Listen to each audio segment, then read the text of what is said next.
going to take 17 generations to straighten out the black community.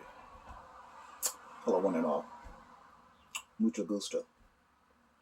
This is the 71st edition of the Gabby Mac Project. I am your humble host. You know, I have some very bad news for the black community. The black community will not improve in my lifetime or yours. We'll both be turned to dust before there is any real change. Sad to say, but it must be said. Now, someone is probably saying, Gabby, what are you so doom and gloom about? Well, let's have that conversation. The overriding fact, my sisters and brothers, is that there has been too much damage done to the black community since the 1960s. And the fact is, there is no quick fix. It's going to take millennials and Generation Xers dying off, and their replacement, the Generation Alpha. You know, those children born since 2010, that generation will be the black community's best chance of improving the black community. There just isn't any hope for the old heads. They are too stuck in their ways, and too many of them don't recognize that there are major problems in our community. And we are just talking about the easily recognizable ones. And what do I mean? Well, you know that the black community at large has seen and been traumatized since slavery. And because of that experience, some very smart people have hypothesized that there is some kind of genetic defect in our collective culture. Now, whether that's true or not, I don't know. But what I do know is that something is wrong with our people. Then you combine that experience of segregation, you know, being treated less than, that's also affected us as a collective.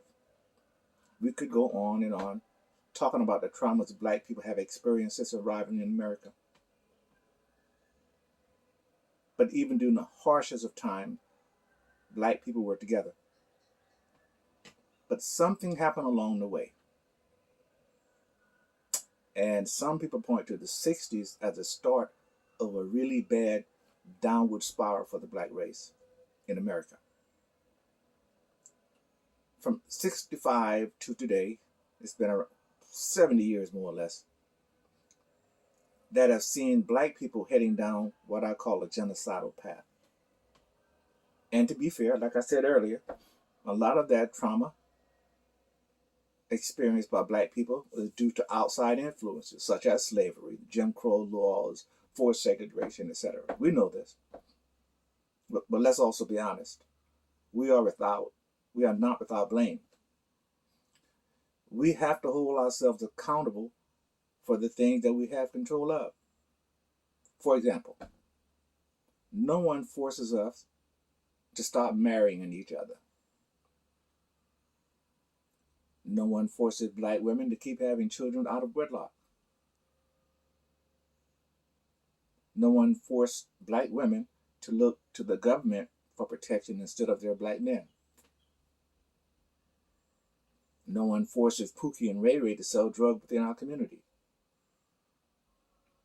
No one forces us to kill each other at a rate of 2,500 per year. 2,500 black people killing each other every year.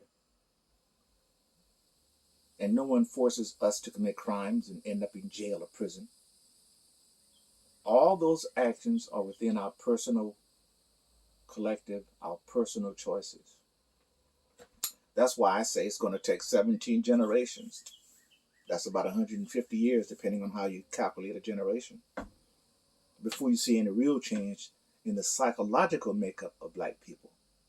And that's what it's going to take. It's going to take a change in the psychological makeup of our people. That's why I say we've lost two generations, the millennial and Gen X's. They are a lost cause.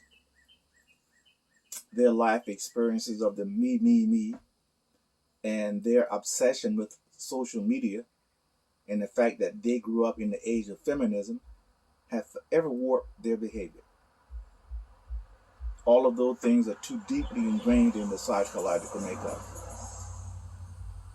They have been indoctrinated, and that's just the truth.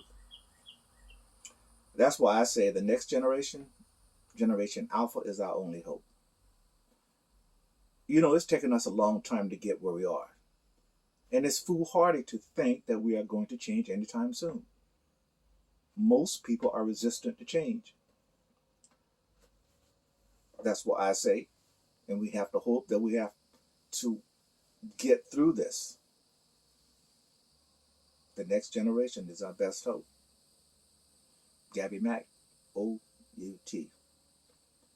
Now you can get back to your regularly scheduled programming.